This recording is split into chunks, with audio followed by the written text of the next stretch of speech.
them? Okay. So I want to start by by asking some questions. So, when have you used music in the scope of your work as an educator? Where could you see music being an effective tool in schools? And what's your personal relationship with music? So you can add some of these things in the chat, add these reflections. So as music teachers, we know that music has so much larger a stretch than just teaching musicianship in school. We know that it has a real capability to teach all sorts of life skills.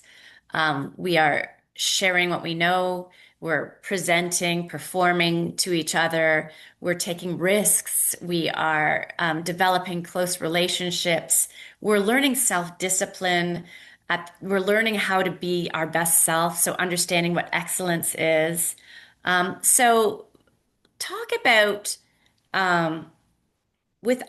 outside the scope of teaching the skills of musicianship, what are some of the things that you have taught that you feel music has taught your students and how you could see it being an effective tool in schools?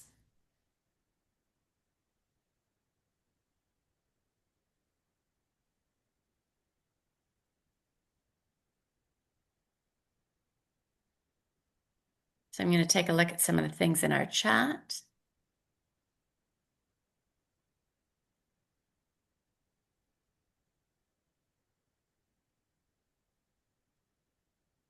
So just you can write some things into the chat.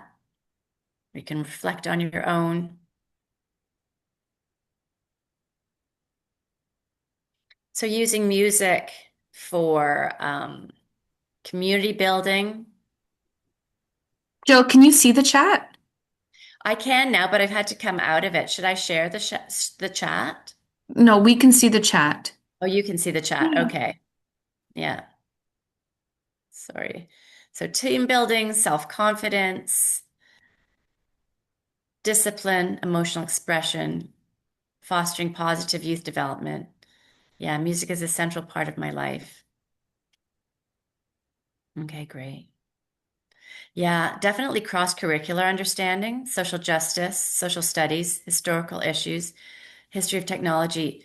Every child matters. So we're going to be dealing with some of those things in future sessions. How our resources that we're going to share with you are great for kind of cross-curricular learning, team building.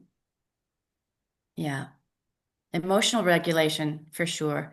Okay, we're very much on the same page. Improves memory, language skills for sure, math abilities, attention spans through activities like rhythm games and pitch matching. Yeah.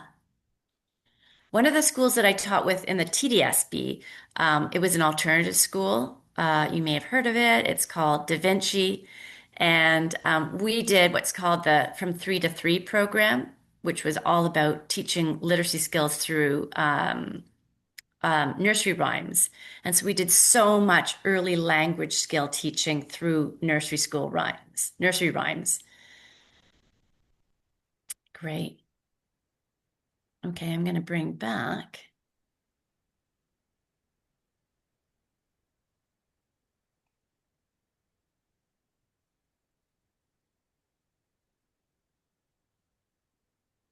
Okay, I'm going to touch on this. We did look at this during our orientation, so I'm not going to spend too long on it, but I do want to just go over that this program is working on developing both wellness goals and community goals within the school. So we really are looking at fostering student wellness, student mental health, student well-being, all those self-regulation skills, and all those social emotional learning skills, recognizing stress, having tools, music-based tools that address those.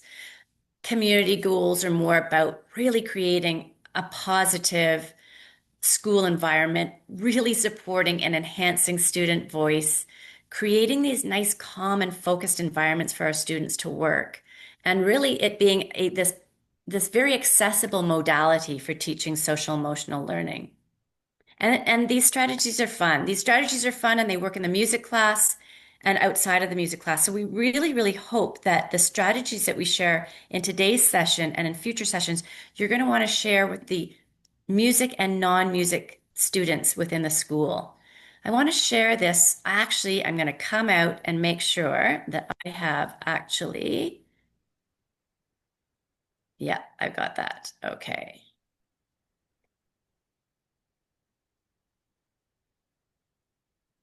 So this is a video created by one of the music therapists that were developing. They're very, very instrumental care training instructors. So just take a look at her video.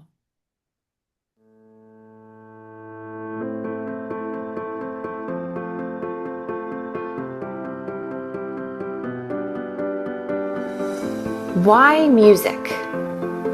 What is it about music? Why does it give us chills? Why does it make us dance? Why does it make us cry? How does music do it? How does music take us back in time? How does it keep us hopeful for the future? How does music keep us connected? What's your favorite type of music? What do you listen to when you're sad? What do you listen to when you're happy? What about when you're angry? How does music therapy work? Can music really heal us? How does the symphony work? What's the greatest song ever written? Why should I care about classical music? Is pop music really that simple? Is classical music really that hard? What's the difference between major and minor? What is harmony? What is melody? What is music? How does music connect us? What's the last song you want to hear before you die? Have you ever stopped to think? Why music?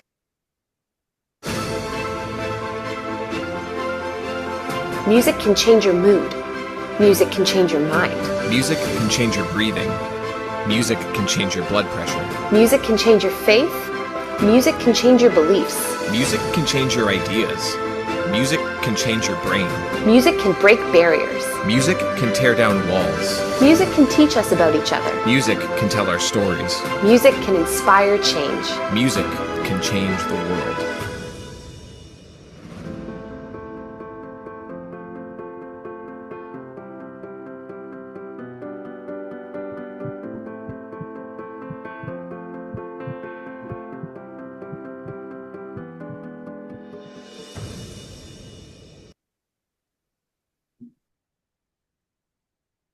Okay, just a little bit about that video. First of all, Dr. Sarah Rose Black was featured in that. It was her video. And her husband, Andrew Asenzo, who's one of the most foremost cellists in the world. Sarah Rose Black is a music therapist. She works in the oncology unit, amongst other things, the oncology unit at Princess Margaret Hospital. Um, so working a lot with people who have life-limiting diseases and all sorts of she has a broad spectrum of what she does. She is one, as I say, one of our trainers on the music care training courses, which I'm going to talk about later. But a lot of the questions they asked during that short video were about the impact, the social emotional, the impact on music on us. Hey And guys. Hi, I know you're on the call. That's okay.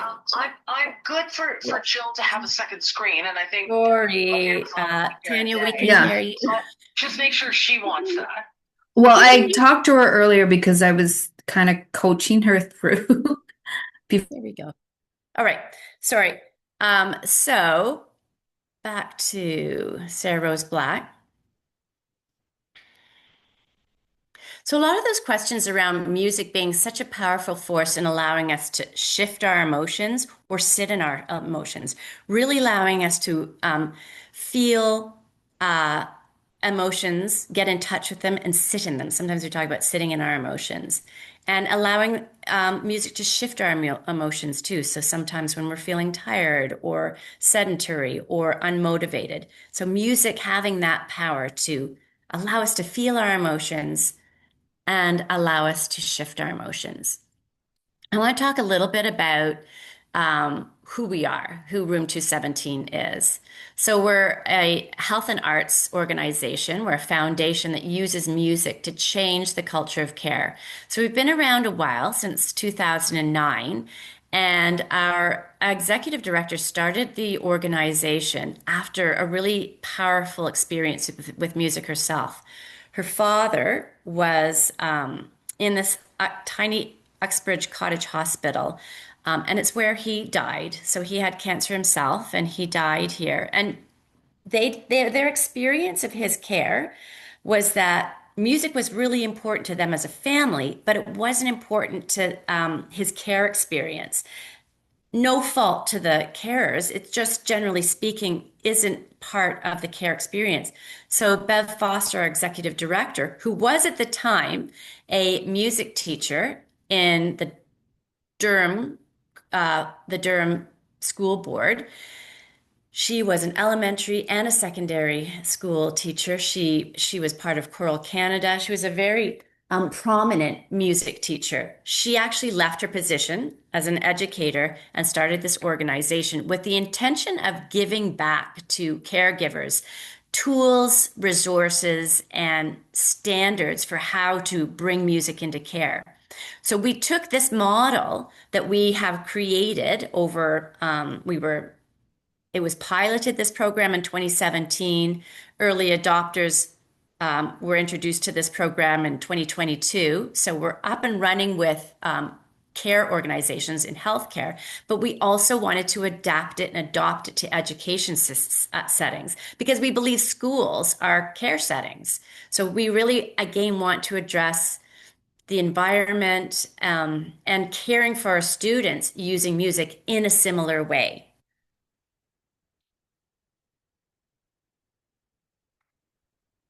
So we're actually global leaders in music care education, teaching caregivers and educators how to use music in care.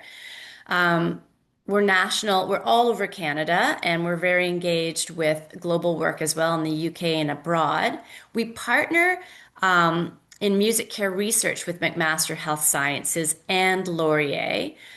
Music in the community, and all of our programs, this program and our music care certified for organizations, are rooted in research. They're research informed.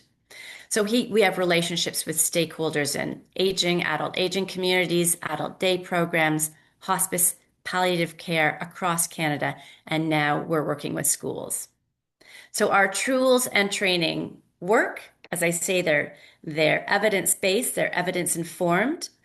This program has gone through piloting and beta testing. And what is really important is a lot of the content comes from what I refer to as our music care training. So our music care training is available to you as educators, but often tricky to take. Happens 3 times a year, and they're 2-day online synchronous trainings delivered by music therapists like Sarah Rose Black. As I said, they're really hard for teachers to attend because you need 2 full days of being able to have training. So now we are offering the course, the music care training levels 1, 2, and 3 through asynchronous platform, an asynchronous platform through McMaster part-time and continuing education. So if any of you are interested in taking our music care training, please contact me or Tanya because we can set you up with the next cohort. We've just launched our very first cohort, really interesting group, very, very broad and diverse from educators, physicians, and researchers. But what we also want to do is condense the content, and we want to bring that content into this training. One of the things that you learn in the music care training are 10 music care strategies that hopefully you can take away and bring right into your practice straight away. So there are 10. I'll go over them broadly. Breathing intentionally, humming as presence, singing one song, writing simple songs, picking songs for care contexts, sharing a meaningful song, designing a personal music care plan, assembling a music care kit, building a playlist and music care program, and developing a music care initiative. You will all be developing a music care initiative with our support that looks to identify a challenge within your school community and meet that challenge using music.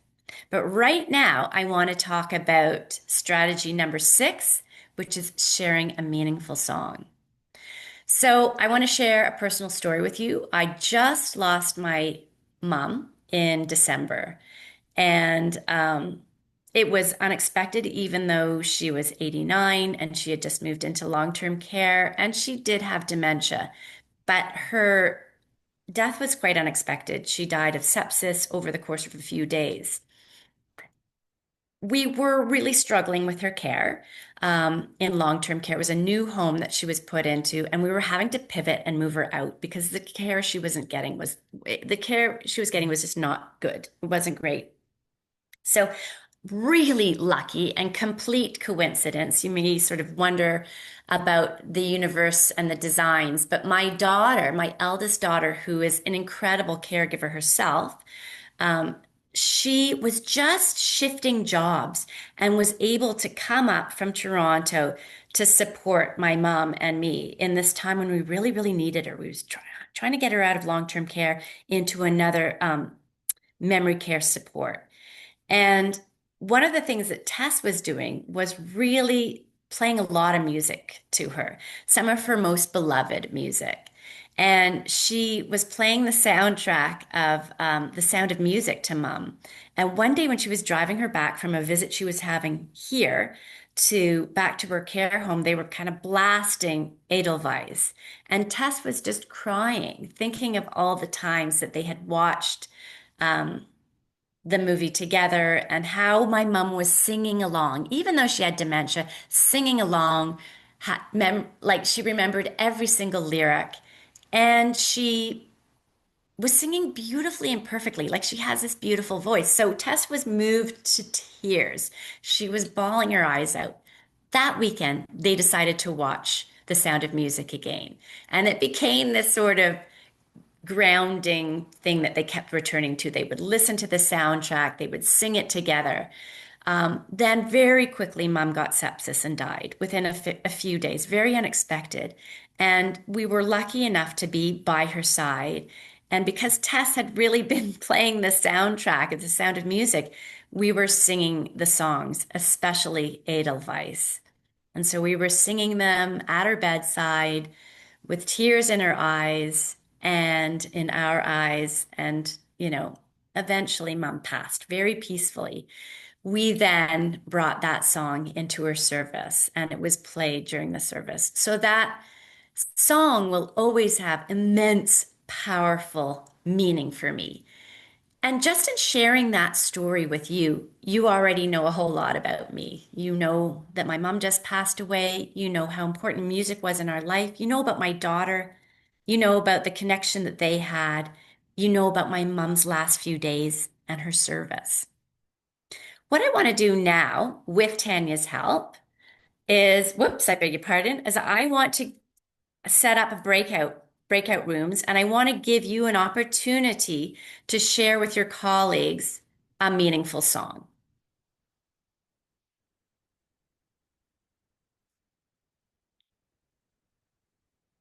Okay. So Tanya, is that good? Have you managed to do some breakout I window? need you to make me co-host. Okay. So And go to participants.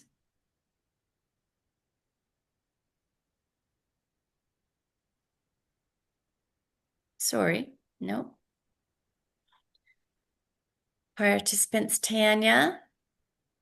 And the three little dots you'll see that can say make me co-host. Got it.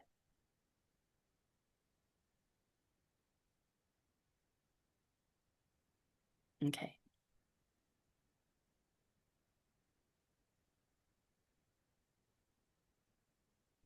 So I just want you to once you're in your breakout room, just have a short chat and talk about a meaningful song, a song that's been meaningful to you in your life.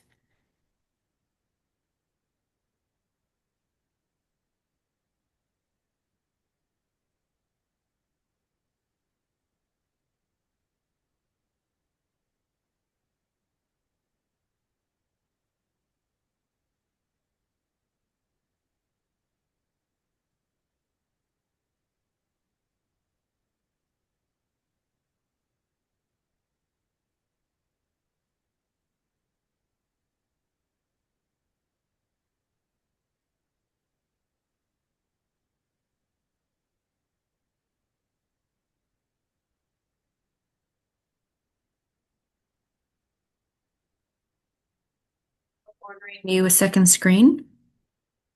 Okay. I've already asked Bev. And so when you come in on Monday, I will show Wow. you how to use it. Okay. So they can't hear us now, is that right? So we we could hear you answer the phone call with Beth. We could hear that I had to mute you. You Oh, were I'm saying, sorry. and you're like, oh, I had to really help Jill and walk her through. I'm like, oh my goodness. Oh, I'm so sorry. I thought I was muted. I always mute myself. I Oh, I'm know. I'm like, sorry. oh, no, it's okay. I was like, can you mute yourself? Okay, I'll mute you. My God. Especially when you're like, I really had to help her. Oh my God, she's so dumb. I did not say that. Oh my God, was Bev okay with that? That you're Oh, like, Mom? yeah. Oh, she was? Yeah, Okay. no, for sure. She thinks it's a great idea. Oh God, that's great, great, great. Yeah, yeah, And yeah. how's it so far? Like I've been a bit nervous actually. Has it been okay? Oh, yeah, it seems like it. They're saying stuff in the chat. Oh, Um, good. I can't see them. Yeah, I can't see them because when I'm presenting, I can't see them. yeah, so that's unfortunate. You can Mhm. if How? if Oh, there's the view button on the top there. view. Oh, yeah. So you put it into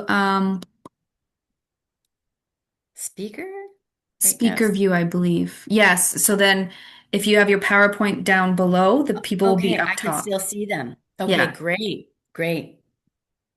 Okay. Now what do I do? Well, um, you wait. How long do you want them in the room for? What do you think? I don't know.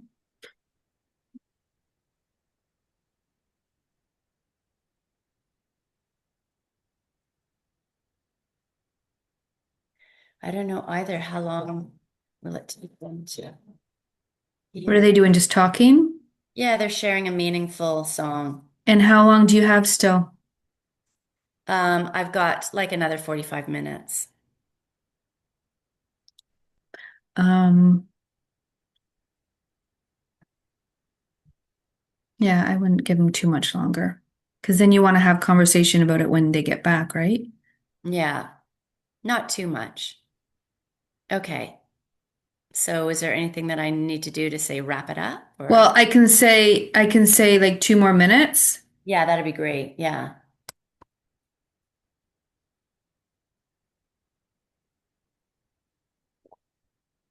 Yeah. Nice of them all to show up, eh? Are you being sarcastic? Yeah. Yeah. I think that's what made me nervous. It's like, okay, site team leads are here, no teams are here. Mhm. And I might have missed the first like two slides Hmm. because I needed permission for recording Oh, I see. From them. from you Oh, I see. because I Okay. wasn't a host. So for now Oh, on, if I'm going to do this, I need to make sure I'm a co-host at least, and then I can record. Yeah. Whoa. All right. I'm going to close the rooms. Okay. Adios, amigo. Okay. Thanks.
Hey, welcome back, everyone. I hope you got a chance to even a few of you share a meaningful song. And by the way, after this session, um,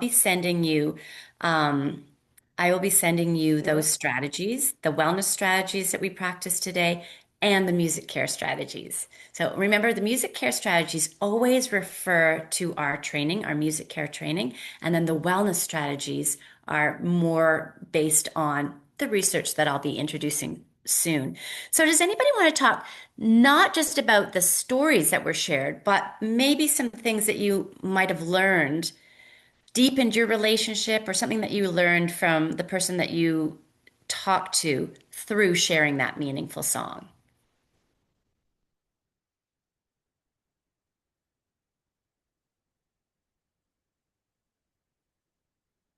Anything that you didn't know about? You want to take yourself off mute and just share, what was surprising, what you may have learned that you didn't know, what the process allowed you to share, perhaps, from your own perspective. Hi, Yeah, Mary Lou. hello. As a music teacher, I do teach musicality, but like I think the reason I became a music teacher as opposed to like when I stopped teaching math was just what music did for me. So I mean the person isn't I was in the breakout room with Chris, who I work with, and Andrea, who we know pretty well. But I did lose my mom to cancer in my first year of teaching. Wow. The day she passed, like it was kind of expected, but it came faster. And I was telling them that I sang like the whole Carpenter's anthology and ABBA anthology to her, like the day she passed. I didn't know she was passing. In retrospect, there are signs. My Yes. students know this. As they're writing, they've heard all these stories before. So yeah, and I hear them. I didn't realize it was like a gift to go. So when you ask the question, I can't answer it though. Like, what is the last song you'd want to hear? I was like, oh, it's like asking me my favorite song. I can't answer that. And then Chris was like, what if you pick like a really long? I'm like, true. I pick like a 30-minute, Yeah. A John Coltrane cantata Love or something. Supreme. Like, yeah, or yeah, Yeah. that too. So Um, that's so interesting, actually. Like you sang your mom the Carpenters, right? So uh, what do you feel like when you hear a song from the Carpenters now? Like what is that? well, karaoke is how I learned how to read, so it's very typical for our culture. So I'd sing those songs for her before. So when I hear them now, it's like, well, before it used to be like really hard, but it's been 15 years this year. No, Wow. 13, 14 years. Yeah, this year. So they make me smile, like just make me pause because my day's so busy to think about her. Like I always do, but it makes me stop to be more present in the moment as opposed to like when it was fresh, it was felt like dagger through the chest. And then you Oh kind yeah. of wanted to pause. But now I kind of welcome those moments because sometimes I'm so busy that I don't take the time, I know, guilty, to think about like what it felt like to honor her as opposed to just like skip over every moment. Yeah. I know exactly how you feel, like the dagger of the heart. Wow. That's like literally physically how it feels. And so that's for me where I'm at right now. It's like when I hear Edelweiss, it's like, oh. But I can imagine getting to that place where you're from, where you're at now, which is basically the music bringing you back to just being present with those memories of your mom. Thank you so much. Um, I'm gonna, I oh was going to yeah, chime in Chris, if you don't mind. please, It's funny please. because you're talking about the sound of music and Edelweiss and my relationship with my mom. Right, I'm still with my mom. My mom's still with me, and it's amazing that that's a song we watch every Christmas Mm, together, right? mm. And she used to watch it with her mom. So it's like when you're talking about Edelweiss and this connection, it's interesting because I have a very similar connection with both my grandparent, my grandmother, and my mother, and how one song means this different things and maybe the same thing to different people. I think that's interesting. Isn't that interesting? Yeah, and I get that. Like that's like my mother died in the run up to Christmas, so it's like that's why we were singing it so much and watching the movie. Like we watched the whole movie. But I love that too, how it's like, yeah, I connect with that. I have the same experience, share that experience with you just because of the piece of music. That's Thank what you. me and Chris was discussing too. That even though it's just the same music, but each and every one of us has different take on that. Have has different reaction on that music. Depends on how we react. Mm-hmm. Mm-hmm. Hmm. Great. I'm going to bring us back to our slideshow.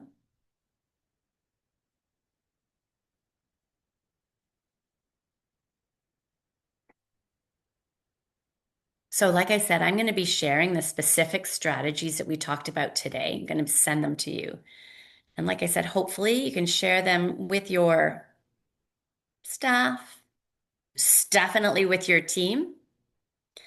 So here's the here's the other part of our program. So we talk about the music care strategies, but there's this other part, which is our wellness, music and wellness. And that's very much what this program is all about, as you're probably getting that sense of. It's really address it really looks to address a student-centered curriculum. And that is that kind of holistic engagement with music really addresses though that sort of holistic understanding of a person. So the emotional, the social, the cognitive, the spiritual, and the biological. So we believe that engaging with music, either through listening or participating in the creation of music, you're actually touching on each one of these five elements of the whole person. Maybe not always and simultaneously, but it really helps us address a person-centered or a student-centered activity or way of teaching or approach or curriculum. So our music wellness curriculum has been developed from this study that was completed in 2024 with McMaster University and Chelsea McKinnon, who's our research lead here at Room 217. And she used the Delphi method of consensus to undertake this research. So it's a model that's commonly used in healthcare, and it involves you asking a panel of experts within the field. So the field would have been music and wellness, and it conducts an iterative round of surveys. So the surveys go out. What does music wellness mean to you? They collect them. They're sort of distilled and then sent out again. So the results, it results in well-informed collective judgments on emerging themes. So out of this study came a definition because, you get a sense of what is music wellness. It's kind of amorphic. It might have lots of meanings. What does it mean to you? It might mean something completely different to me. So they searched for this kind of consensus to come to a definition. And this was their definition. Music wellness is interacting with music in a way that can contribute to holistic health and flourishing. And I just want you to sit with that. Like, how does that definition sit with you? Because you are music teachers and you deal with student wellness every day. So just thinking about that again, how does that definition sit with you? Music wellness is interacting with music. And we talked about those five human domains. So they interact holistically. So it's interacting with music holistically in a way that can contribute to health and flourishing. So here's the emergent model that came out of their study. So there's the definition in the center, and this branch to the left, catalyst, is where it begins. So music wellness can contribute to one's state of wellness, state of well-being. And while music is a noun, we feel that you can do music wellness as well. So the goal of practicing these music wellness strategies is that you're improving or contributing to your overall health and well-being. And you got to learn these skills. You got to be able to practice them just like any other skill that you're learning. I often use the analogy with my students, like wellness practices are something that we get better at over time. It's like kind of lifting weights or learning how to run faster. You're never going to understand the benefits of mindful meditation by doing it once. It's a practice. And then the outcomes are that music wellness can lead to your improved quality of life through those five human domains. Now they've taken that study and have validated it. So that's their final piece in this research.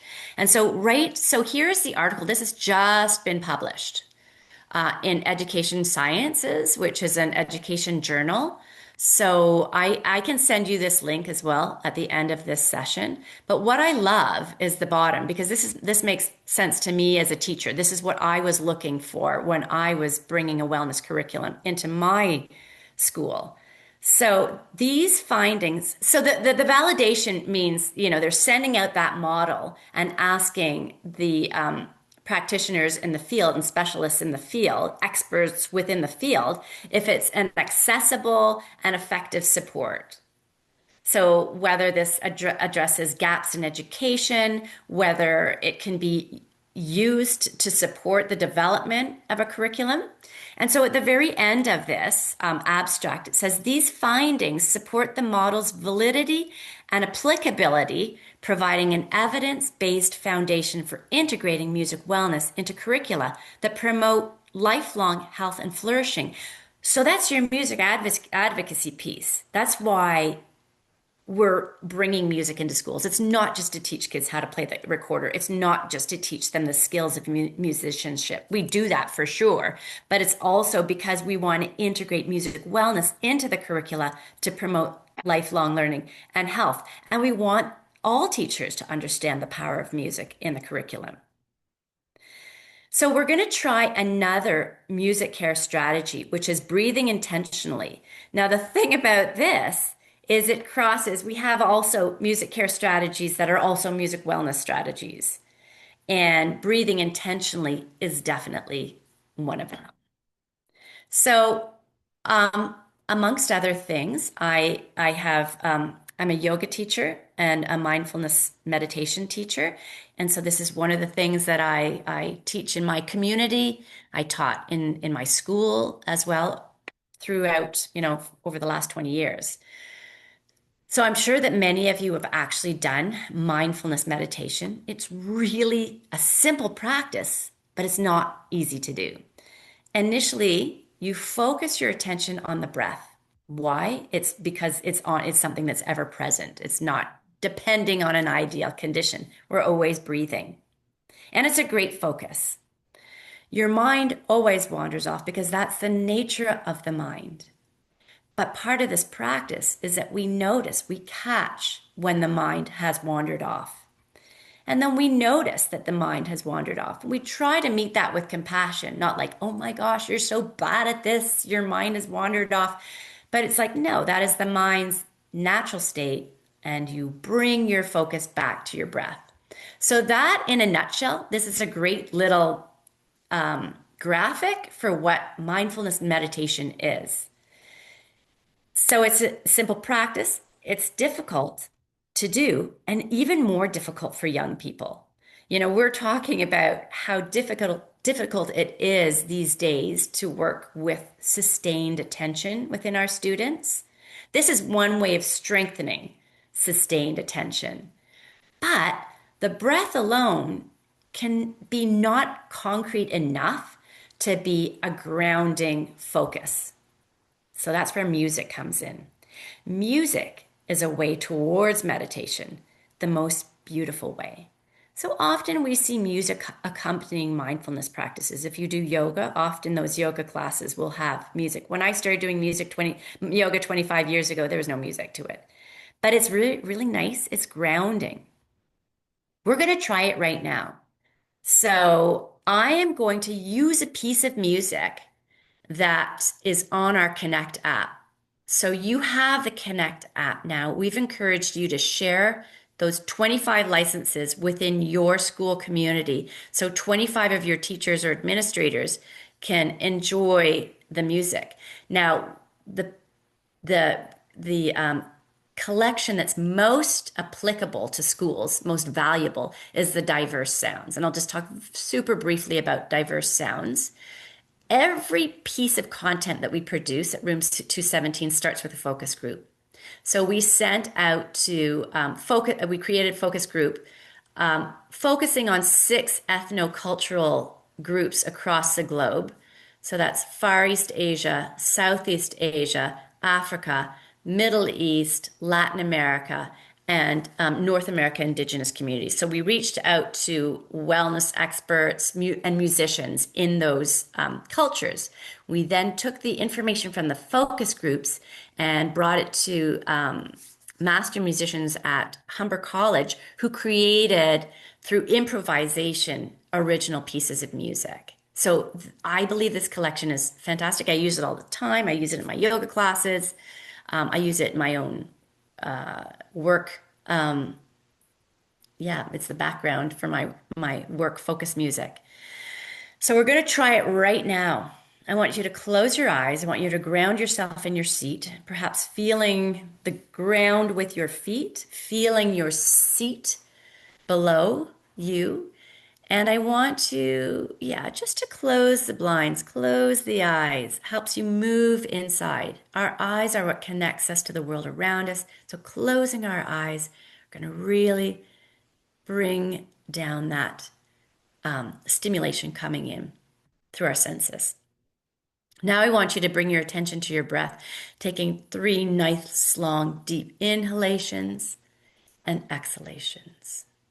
3 deep breaths, following the inhalations, being very aware of the sensation of the inhalation in the body, and then exhaling fully, feeling the sensation of the breath leaving the body.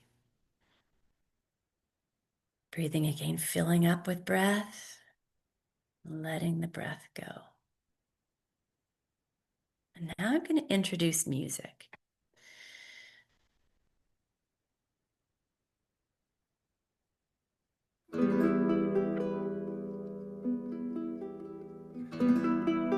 What I want you to do right now, I want you to focus on one particular sound within it. Maybe the city rhythm, maybe the sound of the flute, could be the sound of the strings. But focus your attention on just the one sound and follow that sound.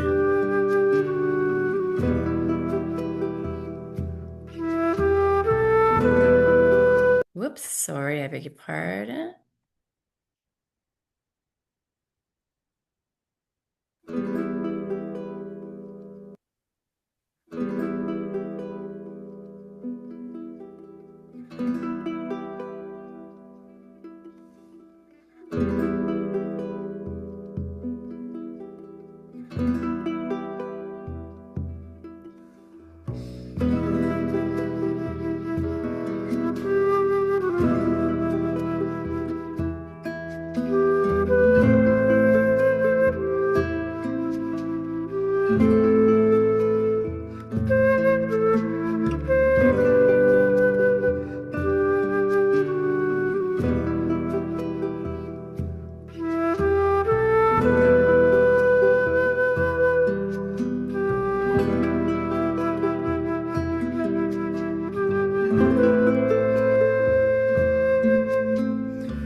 All right, I'm just going to stop you there and welcome you to come back into your body.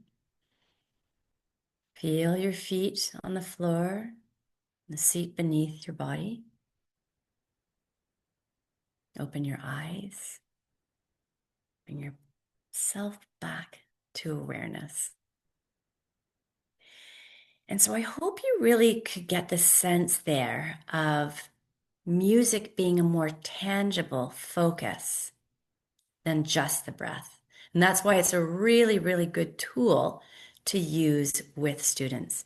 Now, using our music on the Connect app is a great idea because this music has been intentionally created for this effect, which is calm, which is, emotionally soothing, and it's also produced at 60 beats per minute, so it's in training to the natural heartbeat. So you're getting that intentional calm, but it's also the texture is very thin. So there's only two or three elements or instrumental elements within the composition. So in that there was a soft drum, there were strings and a flute. So in all of the pieces on the Connect app, it's the texture is very, very thin, 1 to 3 sounds. So the music wellness research that I talked about, it's constantly supporting the content that we have. So we're constantly refreshing our content. And here we have a virtual learning studio that you access through the Learn tab of our website. So if anybody, I'm going to actually put that link into, I've got to write that down. I don't want to forget that. So I'm going to put the access to our virtual learning studio. I touched on it in our orientation, but it's really, really important for you to find that because you have access to all of the courses of the virtual learning studio for free. You have a code at the top of your portal that you all signed into, and that code you put into the Eventbrite, and it allows you to get the course for free when you register. And you can take these courses according to your own schedule, your own timetable. So, two new ones are using music care for personal and professional resilience. This is a course taught by Amy Behrens, who's a music therapist. It's really great. It provides adult learners with information and strategies for music care to support your own resilience. And teachers, I know you need that. This is another great one. We've got the children's brain on music, but now a new VLS has come out, the teenage brain on music. So I know some of you teach elementary, some of you are secondary teachers. So we've got one on each, taught by Rachel Finnerty, who is again a music therapist. And a new VLS is going to be coming out in a couple of months with me, and it's all about music wellness. So, how does music support emotional expression? Well, we know that research shows that when we either listen to music or take part in the production of producing music, we have an increase of dopamine. Those are happy hormones that influence positively our mood, focus, concentration, memory, and motivation. We also have an increase of serotonin, which is the social hormone. And it influences all those feel good feelings. We feel good about ourselves, connect with confidence and self esteem. We have an increase of oxytocin. This is relatively new research. That's the bonding hormone. Moms and babies feel that. People who are in love feel the oxytocin. It's a bonding hormone, and it influences feelings of togetherness, trust, empathy, and emotional connection. So studies have found that singing in a choir, the participants show a boost in oxytocin. And we know that cortisol, the stress hormone, is reduced. Now we bucket music here at Room 217. Because music has different effects on us. So we talk about your music. What is the music that you love? What's your personalized playlist? What's on your Apple Music playlist? So that music will have a specific impact on you. So I may not like your personalized playlist, and you may not love my personalized playlist, but it's going to do things for each other, for ourselves, that it may not do for another person.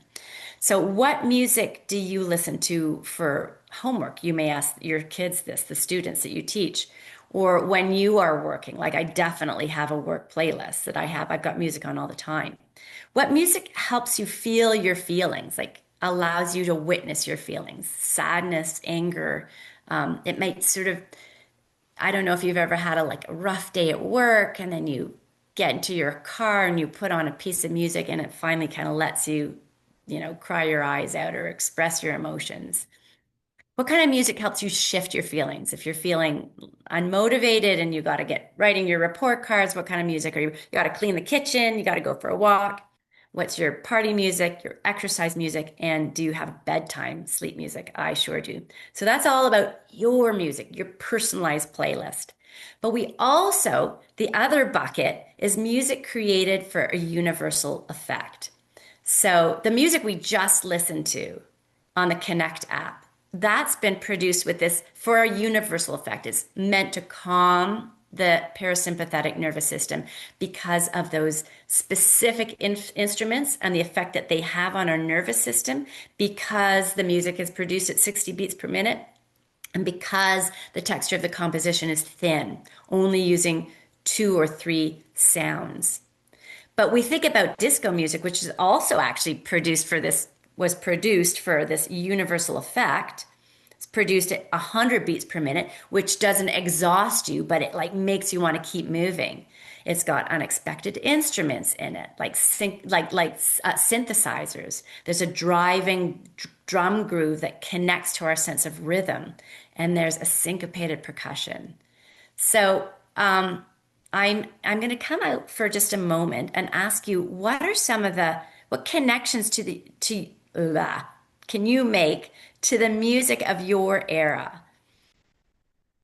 And so what that means, by the way, what does it mean, the music of my era? Studies show that the music that you loved when you were 13 years old, if you're a girl, 14 years old, as a boy, will have this lasting impact on you. So you can think about that kind of music, and you can throw in the chat, what that kind of what connections can you make to that music that you when you were an early teen. I kind of didn't believe that when I first heard this, but then I thought of the music. I'm not going to date myself, that, when I was 13, and it has this profound effect.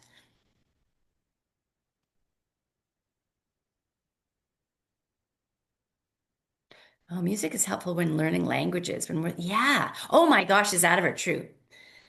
Yeah, using music to learn more about my students, their interests, and their influences. Oh, yeah, David Bowie and Queen, 100% for me too. That's you, Chris. So, Chris, we are of a similar generation.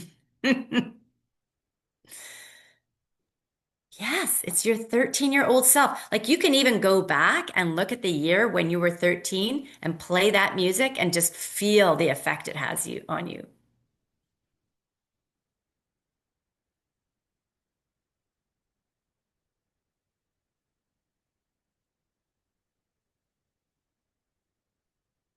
Yeah. We actually did this as kind of like a party trick when we were at the cottage with my family. We each looked at the music from our specific, like when we were 13 or 14 years old, and we played a selection of it. And it was like, oh my gosh, what an incredible emotional blast from the past. Yeah, that's great. Thanks for putting that into the chat. So I'm going to return.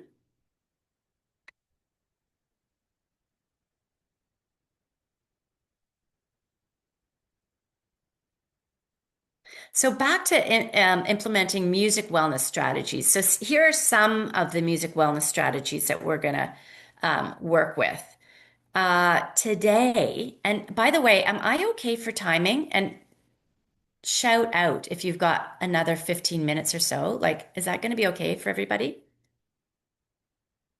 I'll be out in 10 minutes. Sorry. Okay, no, that's okay. Then I'm going to do a really quick demonstration of actually neurographic art. That's what we're going to talk about right now. Because the intentional breathing, as I said, is both a music care strategy and a music wellness strategy. So let's talk about neurographic art. So neurographic art, actually, it comes from an art therapy. It's an art therapy technique, but we use it here at Room 217 with music. And so it supports emotional expression. I'm going to give you a little one pager that's actually a two pager of why we use neurographic art and it's a real how-to. So it allows students to explore and begin to understand their feelings better and to sit in their emotions.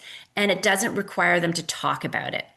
So, how do we do it? We're creating abstract patterns guided by our emotions. It's important because it's a holistic approach to well-being. We're also using two arts. And whenever you do that, whenever you combine the arts like visual art and music, you're like increasing the brain boosting capacity of whatever activity you're using. And it's allowing you to connect with your emotions, helps build this inner relationship that we want our students to have and ourselves, we want to have with ourselves, helps to reduce anxiety and increases feelings of well-being. So this image on our right is what neurographic art looks like. But let's do a little quick, I'm going to stop sharing, a little quick demonstration. So I asked you to have a little blank piece of paper. So if you can have a blank piece of paper, and if you can take a pencil right now, and I'm going to put some music on. I've chosen a piece of music that I feel for me, and this is all about, that personalized playlist, but for me, it helps me connect with sadness. And I'm going to play it. And as I play this piece of music, I want you to just do some abstract lines on the page. Okay? Abstract lines.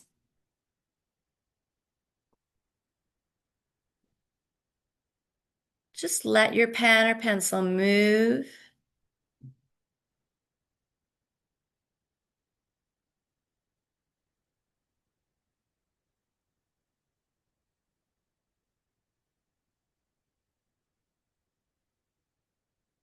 The lines can intersect. They can come up and down.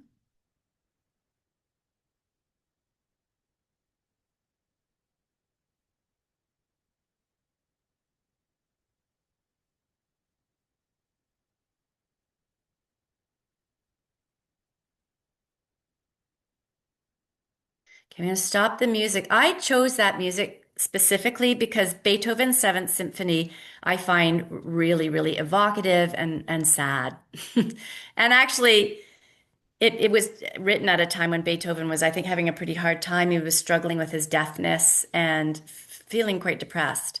So this is what my page looks like. Yours doesn't have to look the same, but what I want you to do right now is take the unfinished lines, like the unfinished lines that might be like that, and take them to the end of the page. So you're kind of closing them. Let them come right to the end of the page. Good. Now, step three, taking a look at the page, is all of these lines that intersect. You're going to soften those intersections by creating little nodes. And the nodes look like this.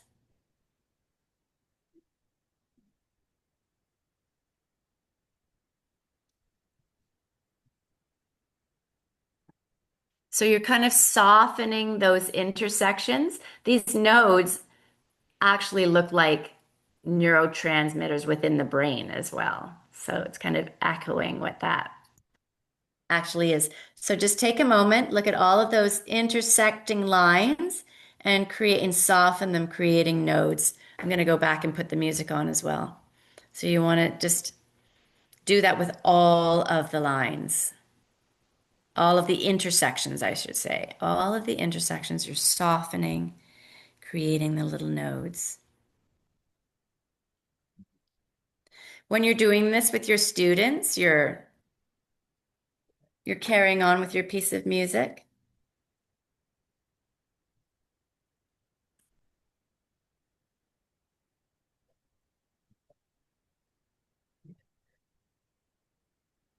Yeah, Gil, I don't know if it's only me. I don't Yeah, I hear can't. any music. You can't hear anything. No, Is I that can't hear it either. okay? I'm going to No, just we couldn't try. hear it before. I'm going to share. Oh, that's funny. Okay, let me try here.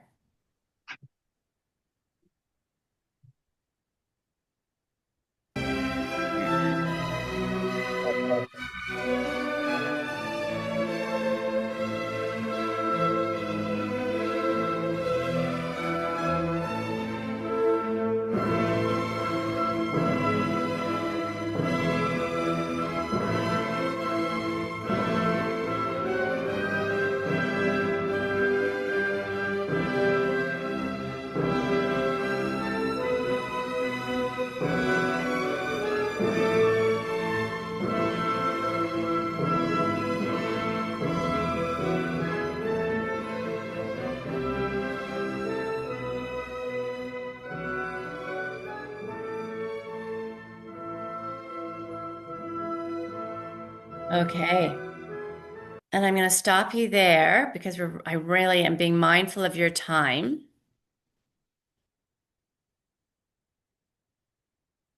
I'm going to stop that. So you've intersected your lines with these little nodes. You would then ask your students to color. So it ends up looking like this. We don't have time to do that, but it gives them, you're playing the music and it gives them this opportunity to work through the actual whole piece. And it becomes, um, a piece of art and you can collect them. You can, you know, hold them as part of a file of this kind of emotional experience. You can then go into this, when you're teaching musicality and musicianship, you can talk about how timbre and the elements of music are used in composition. So it can become a larger conversation about how composers use music. I beg your, use those elements to create effective composition. Okay. So that's our first music wellness strategy that we're sharing.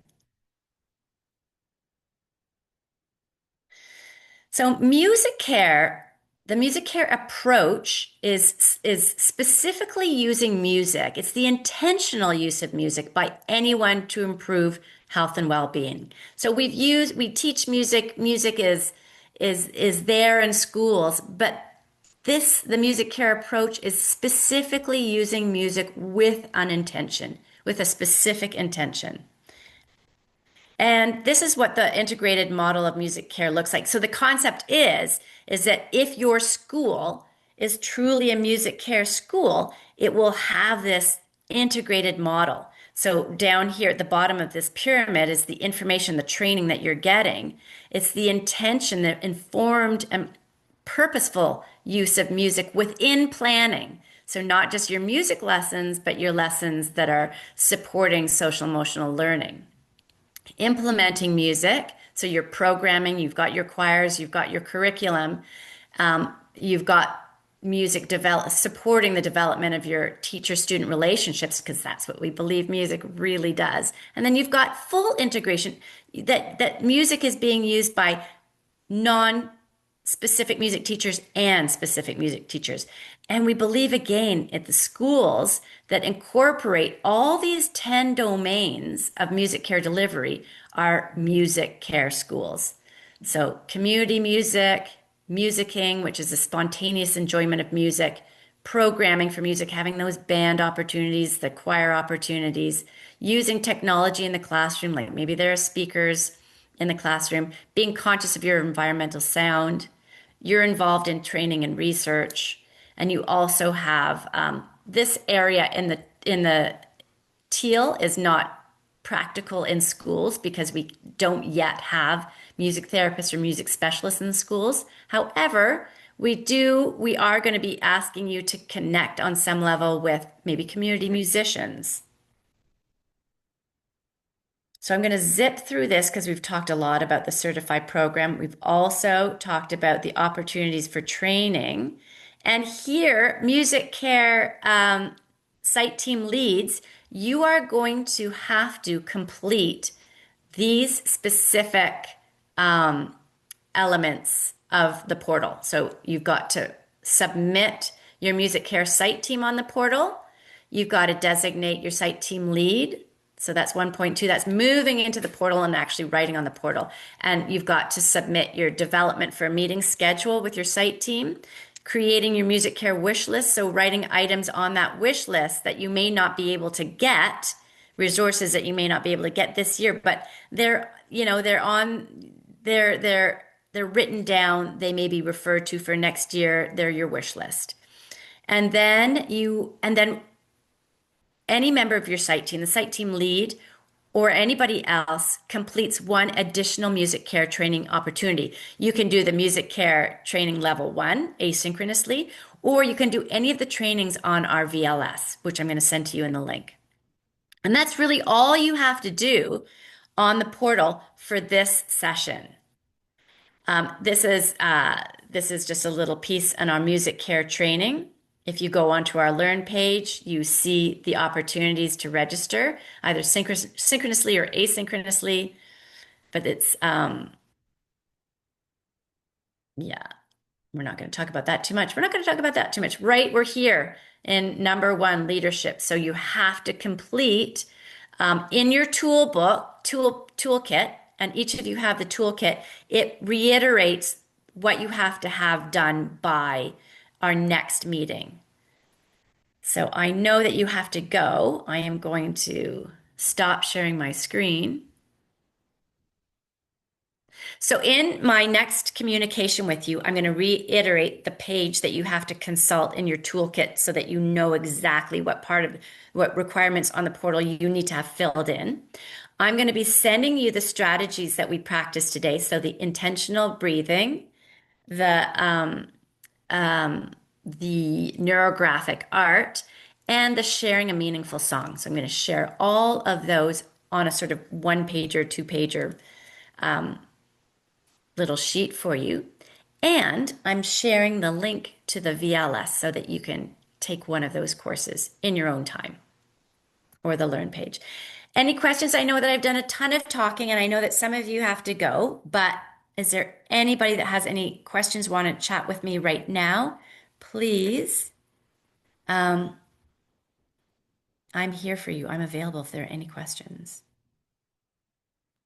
Hey, this is more of like a technical question, and maybe like not to we could talk about it after with everyone's time.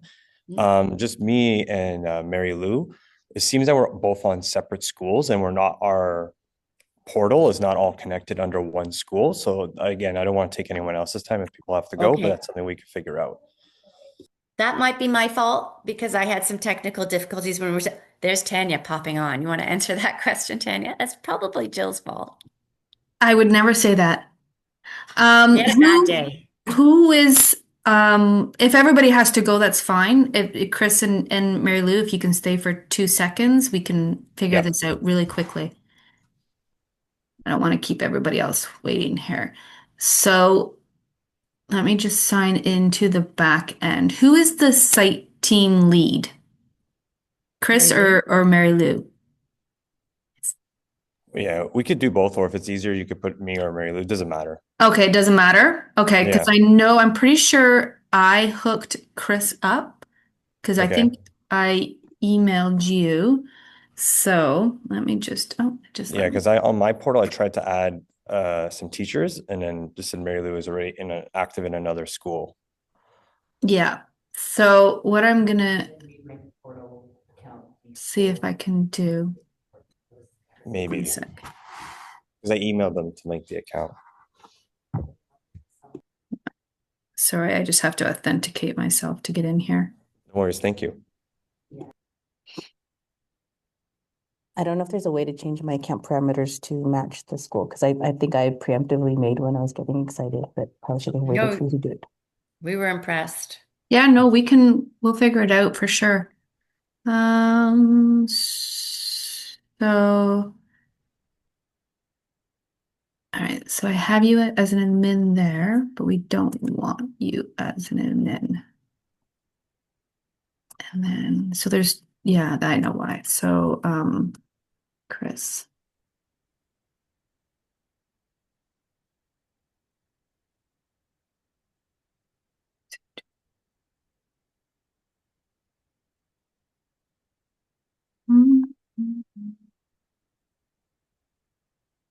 Okay, so what I may have to do is go to my IT team and I think I can do it. So I am going to need a little bit of time. So it's St. John Paul II, right? That's the school we're talking about. You're both on, and Yes. they're both two separate. Yeah. Okay. All right. So I will try to have this fixed by the end of the day for you, and I'll email you both. So it'll probably be Chris as the admin, and then Mary Lou as the assistant. But that really means nothing. You can both see everything the same as the Appreciate other it. person. Awesome. Okay. We can Thank both you. add our team members too, right? What's that? Sorry. Can we both add our team members? Yes, yeah. And then at that point, as soon as I have you both on the same school, you can go both go in and invite people. Sounds good. All right. Amazing. Thank Perfect. you. Thank you. All right. So if there are no other questions, I'll see you. We'll organize